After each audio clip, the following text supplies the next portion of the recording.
વધુ સમાચારમાં વાત કરીએ તો વંથલી નજીક આવેલ ગાદોઈ ટોલનાકાનો મામલો અધિકારીઓની ટીમ આ અંગે ઘટના સ્થળે પહોંચી છે। આ મામલો ચર્ચાનો વિષય બન્યો છે। વિવાદ જે રસ્તા પરથી વાહનો ટોલ બચાવવા માટે જઈ રહ્યા છે તે સ્થળ પર અધિકારીની ટીમ તપાસ હાથ ધરી રહી છે, ત્યારે પોલીસ સ્ટાફ પણ ઘટના સ્થળે પહોંચ્યો છે અને હાલ ગ્રામજનો તેમજ સરપંચના પતિ પણ ઘટના સ્થળે પહોંચ્યા છે। સમગ્ર મામલાને તંત્ર દ્વારા તપાસ જે છે તે હાથ ધરવામાં આવી છે। આ અંગે તપાસનો દોર શરૂ છે। રસ્તા પરથી વાહનોનો ટોલ બચાવવા જઈ રહ્યા છે તેવું પણ તેઓએ જણાવ્યું છે। આ અંગે પોલીસે આ અંગે બનાવ સ્થળે પહોંચીને તપાસ હાથ ધરી છે।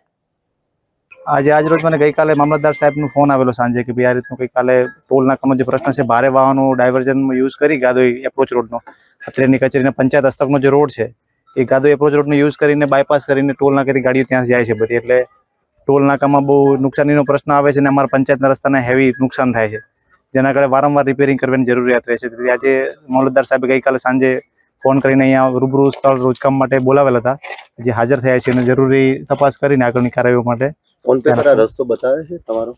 ઓન પેપર અત્યારે જે જગ્યા ઉપર છે એ અત્યારે હમણાં રેકોર્ડ હસ્તક નથી, પણ જે ગાદોઈ એપ્રોચ રોડ છે હાઈવેથી ગાદોઈને જોડે છે એ રસ્તો પંચાયત હસ્તકનો છે। શોર્ટકટ કાઢવામાં આવ્યો છે રસ્તો? એ રસ્તો અમારા હસ્તકનો નથી, એ પંચાયત હસ્તકનો છે। આજરોજ આ ગાદોઈ ગામે જે ટોલ નાકા બાબતની ફરિયાદ મળેલ છે એનું એ પ્રાથમિક તપાસ માટે હું મામલતદાર વંથલી, ટીડીઓ વંથલી, પીએસઆઈ શ્રી તથા આરએનબી પંચાયત સિંચાઈ વિભાગ સાથે રાખીને પ્રાથમિક તપાસ માટે આવેલ છે અને પ્રાથમિક તપાસ એ પછી આગળ એનો કાર્યવાહી કરવામાં આવશે। સર, શું લાગે છે આ કઈ રીતનો વિવાદ હતો સર?